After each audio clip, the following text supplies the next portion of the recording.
Thanks for stopping by the channel. My name's Leah, and let's recap and review. I was about to say Real Housewives. Love and Marriage DC. This is season 1, episode 3. It was a good episode. I'm not gonna lie. I think the momentum of the show is picking up. It's getting there. It's getting there. We getting there. So let's get it. Opens up with them still being at Chris and Monique's house. One thing I will say, and like I saw it on Twitter, and it speaks to volumes. Well, I'll wait until we get to their part. But it's we're still at the dinner, and Chris is bringing up, Kevin, how he had that meeting with Kevin, and basically he was like, he feel bad for Kevin. He feels like Kevin still loves Winter, and Winter is like, oh, of course, because he would want to be with a young tenderoni like me. I'm 40, he's 60, and I'm like, girl, that's 20 years. It's not that big of a difference, but okay. I mean, it is, but okay, girl. You close to 60, then 30. Well, no, then 20. Yeah, you close to 60, then 20. I was about to say 30, 10 years. I was trying to make... when being shady goes wrong. But Monique was getting on my nerves because she was in the background. Yeah. I was like, girl, calm down. Calm down. We know your friend is beautiful. Calm down. So they start talking. And this is my thing. Winter can't get pissy about people having opinions and judgments about her relationship with Kevin or her as a person when she freely continuously keeps giving us this information. So Winter tells us, like, at the table that, I didn't know he lived in his mom's basement. I didn't know he didn't have a car. And then Ashley chimes in and she was like, you didn't know all of this stuff before you got married to him? And they, like, Winter was kind of getting upset with Ashley, but I was just looking at her like, she got a point. And mind y'all, Ashley ended up quote tweeting me on Twitter because I was like, she get on my nerves, but she had me tickled throughout the whole entire episode. But I also said I actually sided with Ashley in this argument that she was having with Winter, because I felt like in the preview, it seemed like Ashley kind of came at Winter left field, because it has been seeming like Ashley has been coming at Winter for no reason. But I just think Ashley just kind of possibly sees through Winter and is just like, that's not my cup of tea. But what Ashley was saying while all of this was going on, while they were having the conversation at the table, she was right. Like, why would you marry someone and you didn't know where he was living and you didn't know he had any transportation or that the car he was driving was in his parents' name? And you're looking at Winter like, if you're supposed to be such this relationship coach, this lady with this master's and this education, why are you making these dumb decisions? Because Winter was like, well, I didn't go over his house, because of, everything going on. Like, she tried to blame it on the vid. Like, she tried to blame it on the vid. And it was like, and like Ashley said, you still got married during all of this. Well, we're still going on, but at the height of this. So how is it you didn't go over to his house to see where he lived or to see if he had a car or these things, but you got married to him during all of this? So you looking at, like, so it makes you look at Winter like you're stupid and you're trying to dress up this bad situation or this bad life choice that you made. You're trying to make it fit in a way where it's soft, like it lands soft for everybody. But the truth of the matter is, like, you made a stupid decision. Like, you rushed into it. And then to be like, as a Christian woman, I don't know any Christian women who just rush into marriage like that unless they are colorless people. But black women and like Hispanic women that I know, and even Asian women that I know, they be vetting they vet their husbands, and they're Christians before they marry them. Most of the people that I know who jumped into marriages and they didn't like know the person, like they only knew the person maybe 3 or 4 months, were people of this persuasion, but nobody that looked like this. So I'm looking at Winter like, what are you talking about? I just think Winter doesn't want to take ownership that she made a bad decision and she's dealing with this mess because you didn't vet that person. So the conversation continues, and then Monique comes out with this stupid game called Not for Lazy Couples. And I want Monique to understand is that, like, it's not going to hit, girl. You acting like, oh, girl, off of Mean Girls, trying to make fetch a thing, and it's never going to be a thing. We told you in Potomac, Not for Lazy Moms was actually very insulting. and it's not cute. It didn't hit. And not for lazy couples, it's not hitting either. Let it go. Please, let it go. So she comes out with these games. And I also say this, for Monique to be was so mad at Giselle for meddling, Monique meddles. Monique basically does the producing of scenes the same way Giselle does on Potomac, because this game was stupid. But they didn't even get to play the game, but they ended up giving the game to Winter. And I think Monique said, oh, because she's our resident relationship coach. And everyone's like, huh? Because everyone's at the table is kind of like, okay, all right. So they were like, how are you, like, Quick and Ashley are kind of like, how are you a relationship coach and you don't really have like a positive relation, like you don't have a successful relationship? So then Winter is like, so is success determined by results? And Ashley was like, yeah, that's the definition of success. And so Quick tried to chime in, and I think he thought he was helping, but it came off shady. It was funny to me, where he was like, well, nail techs don't be having their hair done, like, the nails done, or like barbers and hairdressers don't be having their hair dressed, done and stuff like that. So like, but they be good at like their job, so maybe that's what it is. And I guess, I guess. So Monique's like, what's you guys' fantasies? So Quick hops in. He was like, oh, what about our celebrity crushes? And Monique's like, that's not what I asked. And Quick was like, oh, okay. But they still did the celebrity crushes. Like, they legit like negated what Monique said and kept it pushing. And she was annoyed. And so basically, we find out that Quick's is Rihanna's, and then Ashley's is John Stamos. And everyone at the table was like laughing.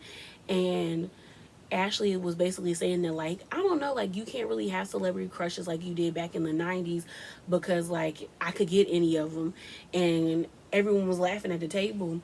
And Winter thought Ashley was, like, putting on, but Ashley was basically trying to say, like, I could slide into somebody's DM, they could like my pictures, like, things could happen, like, they're easier to access now. And Winter being shady, because Ashley was being shady to her. Winter's like, well, what'd she say? She said something about, like, well, oh yeah, of course you could get to them because of your husband. And Ashley took offense to that, because she was like, I'm not a bum bitch. I don't need my husband to get to these dudes. And I said, ooh, ooh, okay, Ashley. So she took offense to that. Like, that rubbed her the wrong way. But they both were throwing like insults back and forth. So the night of the dinner basically like ends with Ashley and Winder kind of coming at each other. But they also talk about, what's her name?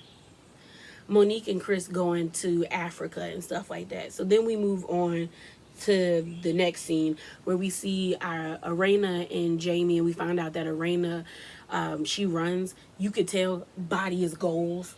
Like, someone posted a picture of her hanging out with the other ladies. So y'all, why didn't y'all tell me I said that man's name wrong?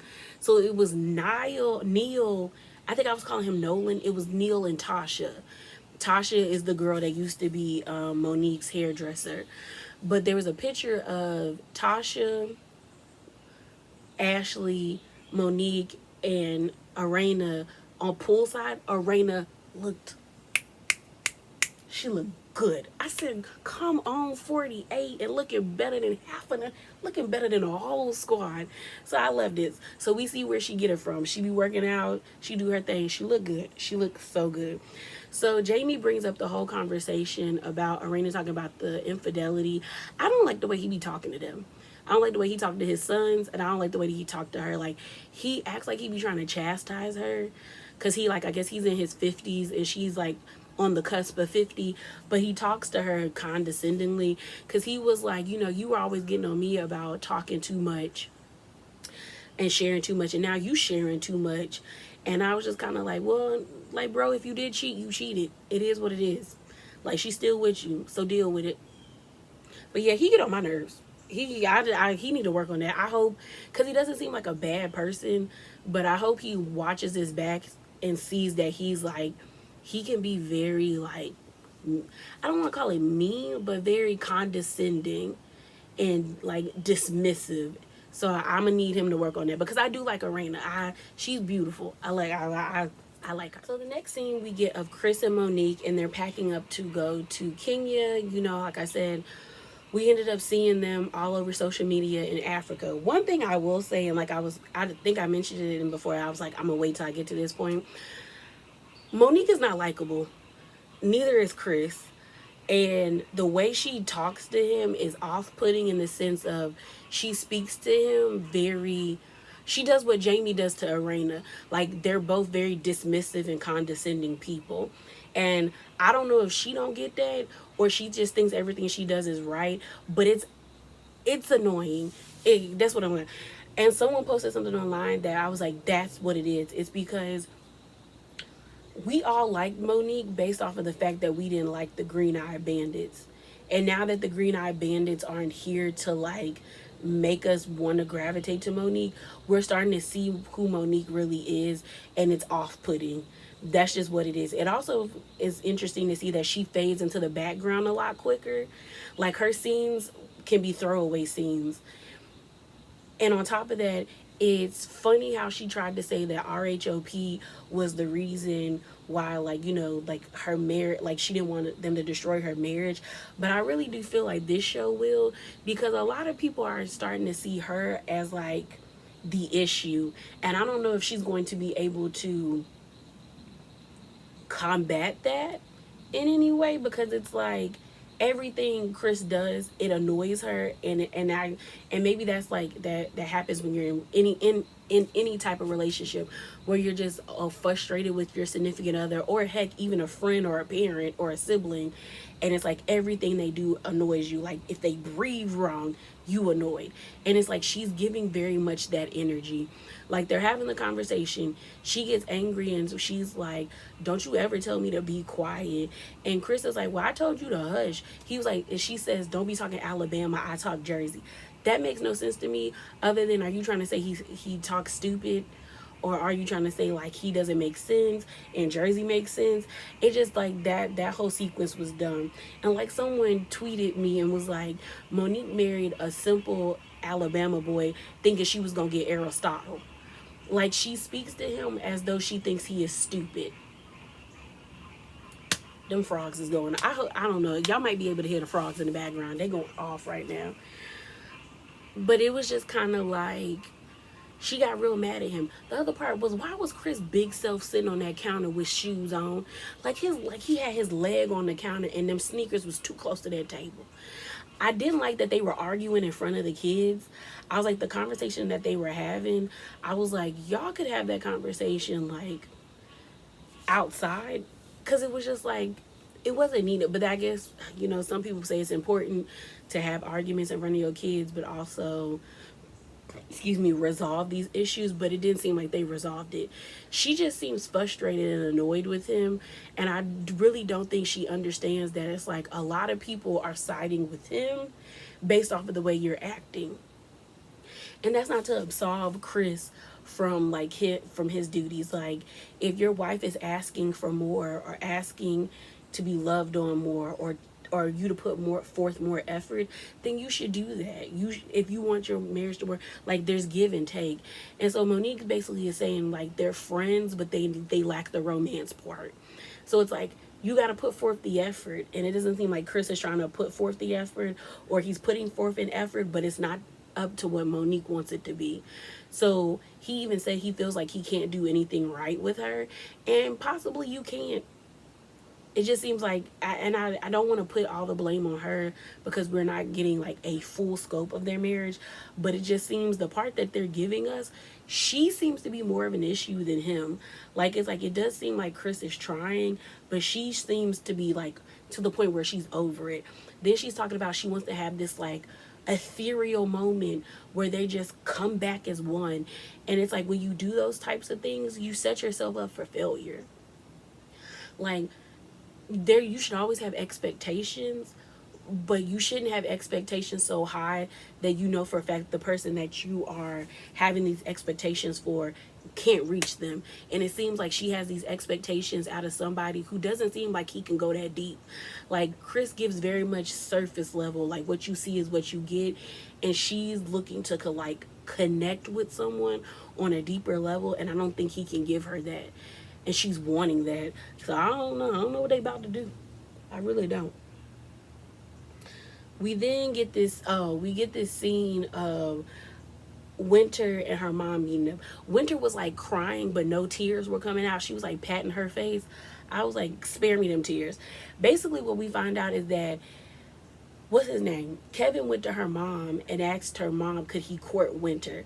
That would have been red flag number one, because I'm a grown adult. You talk to me. The only time you need, like, the age I am now, and I'm in my 20s, the age that I am now, it would hit different if a man would go to ask my dad for my hand in marriage, but not to date me. Like, you don't need to ask my daddy or my mom anything about dating me or trying to court me. Like, that would have made me look at you funny. Like, why do you, like, And then the mom wasn't making sense, where the mom was like, well, I thought because he was older, he had his head on straight. I'm like, do you know how many 60-year-old dirt bags is out there? 60-year-old men who's still at the club trying to get with somebody in their 20s, and you looking at them like, shouldn't you be at the Waffle House for the early bird special? Like, just, but age does not mean anything. Like, we have been shown time and time and time again that just because someone is older than you does not mean they have the mental capacity or the emotional intelligence to be in long-term relationships. So I was looking at her mom, like, her mom's not making sense, Winter's not making sense. But then they said something about, what's his name, being obsessed with her, not being in love with her. And I was kind of like, well, what has he done that is obsessive for y'all to think that he's obsessed with Winter? Then she tried to talk about how, like, they got served papers by the sheriff for, because they're getting sued. They were at their old home and the sheriff popped up and like served them papers because Kevin is being, I guess, charged with financial misconduct. And she was like, what if my kids would have opened the door? They would have opened the door and been fine. Like, I don't think anything would have happened. And my thing is, like, you were so elated at the table to, like, to boast about how you served Kevin divorce papers, then you should be okay that you got served at the house, sis. Like, I was just like, I don't know, something about Winter. Like, for the most part, I like everybody on the cast, like, to a certain extent. Like, nobody's my fave, but something about Winter is giving she's a scammer too vibes. It's the haircut, it's the haircut, it's the haircut, and it's the energy of, like, I'm like this guru about relationships, but your relationship is in the trash. And then we find out that you didn't do your due diligence to vet the man that you decide to lay down with and, bring around your children. Something about that don't sound right. It don't sound right to me. I don't care what none of y'all say. So we finally get the scene of Ashley getting Botox in her underarms. It didn't look that painful. I actually was surprised that they said getting it done twice a year. Probably, like, getting it done once, you wouldn't have to come back for like 6 months. That's a pretty cool thing. So they talk. We end up, and Arena's there. We end up having a conversation about Winter. And Arena basically telling Ashley, like, girl, you was on one. And Ashley feeling like she wasn't on one. And feeling like Winter was on one, and also feeling like she don't really have to be friends with Winter. Like, we cool, but it's whatever. Like, we don't got to be friends. Like, I have my friends. And then we get a little bit more information where Ashley says that she's been done wrong by friends, so she takes the word friend very seriously, and I can understand that. I think as you get older, or as you go through certain experiences with people that you considered your friend, you start to understand what it means to be an actual friend and who you would consider a friend. So I got where Ashley was coming from. We then see the Tylers. We see Jamie. I don't know, I forgot their youngest son's name, but their youngest son was there as well. They're all there, and they're doing I think it's round 9 or 9 rounds or whatever. It's working out. Quicksilver pops up with his kid, and basically he was there to talk to the both of the boys. So it seems like Jamie is trying to force their son that has the vision. The vision. What's the word? It's not. I say deficiency. The vision deficiency. They want to force him to be like Jamie wants to force him to be a DJ, and it doesn't seem like he want to be a DJ. Like I think he said something about he want to work at Apple, and I was like, and Jamie would look mad on the last that he. I said Apple is a lucrative business. Don't nobody want to be no DJ. Let that boy do what he want. God, he on my nerves. So, we found out that Quick has a DJ school called like Quick and Easy DJ, where they teach kids how to be DJs, which I think is cool and lucrative because there's a lot of people who do want to be DJs or can be DJs, but I think people don't understand that like being a DJ or like a world renowned DJ is like the luck of the draw. Like there's not that many Quicksilvers. I remember at my school it was DJ Weatherman, DJ Weatherman, and who else? Who's that one DJ that be making all that? Like Calvin Harris is technically a DJ because he don't be singing on nothing. He just be making beats and playing them at the club. So I was like, it depends. Like it really is the luck of the draw on whether or not you can be like a successful DJ. But they really wanted Quick to talk to little Jamie. And we get more information about Quick where he expresses how, you know, little Jamie is living that fast and loose life. Ooh, excuse me. He also talks about how that street life can get addicting, and he was like, it gets worse before it gets better. We find out that Quick's been stabbed, he's been shot, he has a family member that's in jail that he's fighting for. He also was like, he lost friends, so he was like, this street life is nothing to play with. And little Jamie was like, yeah, you know, I know, like I don't want to be about that life no more. He was like, a lot of my friends, either they only have one parent or they have two parents, but they're not friends, or like they're on the outs, they don't live together. And Quick was like, you're blessed that your parents live together and you have your dad to talk to. And then Quick talks about how like he didn't know what unconditional love was until he had his kids. So he was like, losing a kid is something that like I never want to feel. So I was like, it was an interesting conversation, but I think it was a needed conversation for little Jamie, because I think sometimes when we're in our, like, you know, in our 20s, especially our mid to late 20s, we kind of feel like we have everything figured out. But it's important to have people there that are older than you, that care about you, that will genuinely give you the real, that aren't trying to like BS you, but really talk to you and let you know that like the path you going down, I've been down it too, and there's nothing good that comes from it. So I think it was an important conversation. I do hope that little Jamie, you know, he listens, because he seemed like a nice kid. It's just like, and he probably do need to go to therapy, because Jamie will probably send you to therapy. But little Jamie seemed like he a good dude. So the last scene we have is of Winter, Arena, Tasha, and what's her name? And Ashley. So Winter basically gets all the girls together and they have this sit down, and we find out that Monique is basically the middle person, because Tasha and Winter are from Monique, and then Ashley and Arena are basically from the show, and they're merging together to make this friend group. The conversation was okay. Ashley did apologize. She said she was like, I didn't call you a failure, because that's what Winter was upset about, because she was like, you basically called me a failure. And Ashley was like, no, I wasn't calling you a failure. I was saying the relationships that you had were failures. So how can you be a relationship coach? But if I made you feel that way, I apologize. But she was like, I'm not going to apologize for my opinion.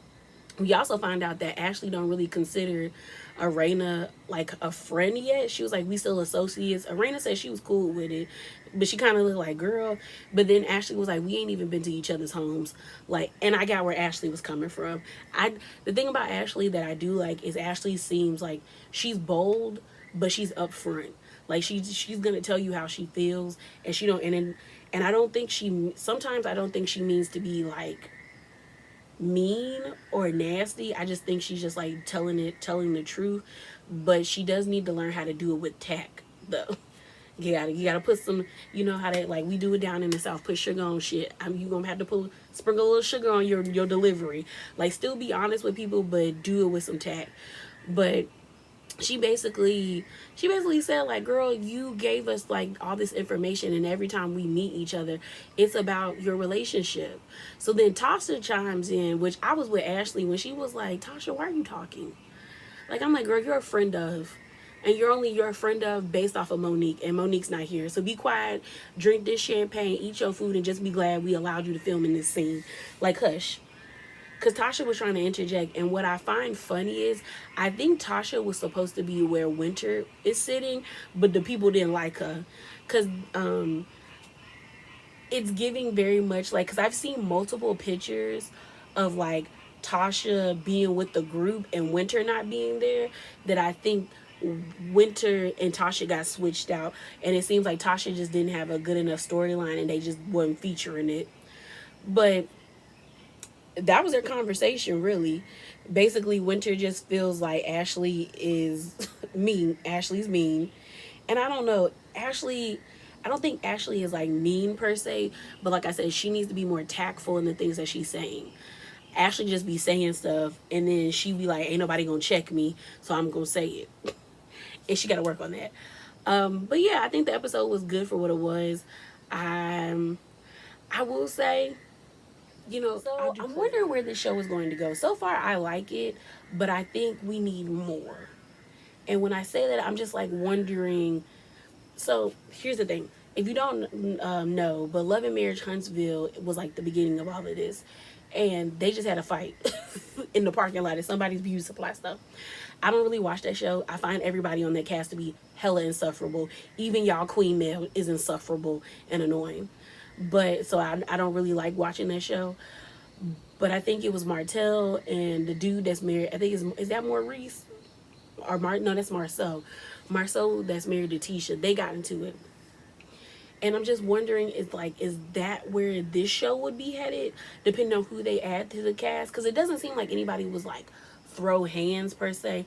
Although you got Monique up there and she like to put her hands on people. But I did see in the trailer that you see Irena going at Winter and them going at each other. And then, what's her name? Ashley and Winter going at it and Ashley going off on her. So I'm like, are we going to ever get that with them? I hope not. Because that's not really... if I want to see fighting, I'll watch Bad Girls Club reruns. If I want to see the girls knuckle up, that I watch, or Love and Hip Hop. But now, it's like Love and Marriage Huntsville is now Love and Hip Hop Huntsville. Because they in here getting real dirty. So I'm wondering if we're going to get that with DC. Probably not.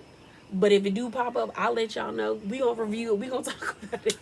But that's it, y'all. That is it. That is all. Remember to be bravely authentic. Drop down in the comments below and let me know your thoughts. And I'm out, y'all. Deuces.